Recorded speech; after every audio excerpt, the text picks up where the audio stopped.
How to play Snail Trails.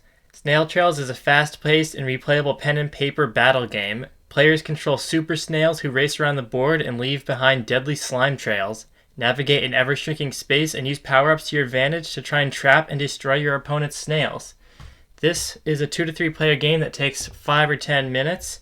The components here are 2 dice, a d6 and a d4, a pencil, this notebook with a bunch of pages that you can rip right out, and you get a PDF rulebook, although that is available for free. So if you want to go ahead and take a look at the rules before purchasing, you can go ahead and do that. So these pages rip right off. I'll go ahead and show you the starting locations. If you're playing a 2-player game, you're going to have one right here and right there. And for the opponent, I'm going to use a different colored pencil because that'll make it a lot easier to see.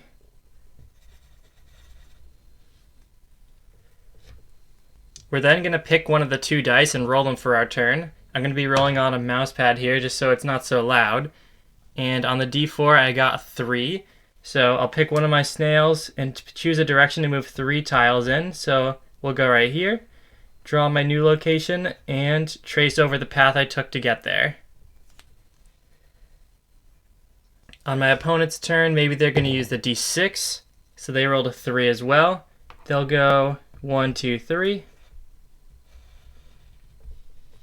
And you keep going back and forth like this. Every turn you can choose one of the dice to roll, and then you move either of your snails that many spaces. So we'll go this way. You lose your snails if they collide with the edge of the map, an opponent's snail, or any slime trail, yours or theirs. So the goal is to make sure you can navigate around the map without bumping into any of those. And of course, you also want to try and trap your opponent so that they are forced to get hit. Now if you roll a 4 or higher, you're actually allowed to make 1 turn during your movement. So instead of going 4 in a straight line, I can go, for example, 1 in this direction and the other 3, 1, 2, 3 over there. So rolling a high number is not entirely bad. It allows you to have a lot more maneuverability, and that even counts if you use a power-up to increase your roll beyond a 3. So I rolled a 1. Let's say I want to go higher than that. I'll use my power-up here. So we'll cross it out to indicate I've used it, and then I can roll a second die and add the 2 results together. I had a 1. I'm going to try and roll bigger, so let's roll the d6 again. And I got a 7 total. So maybe I want to try and bring this one to block that guy, so I can go something like 1, 2, 3, 4, 5, 6, 7.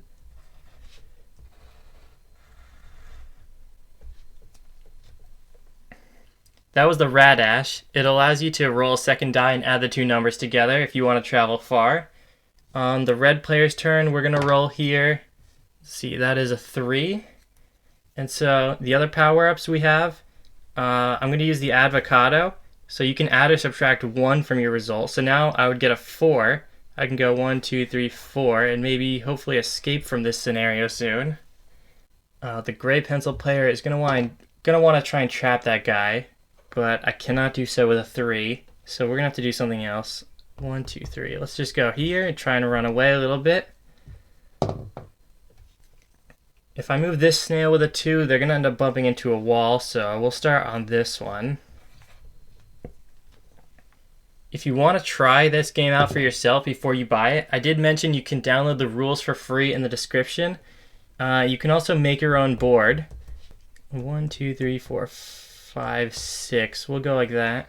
You can make your own board, but if you do, drawing all these hexagons is going to take a long time, so I recommend just drawing circles. I promise you, it'll save you a bunch of time. 1, 2, 3. And if you do wish to purchase the game, I'll have a link down below in the description, and you can do just that. 1, 2.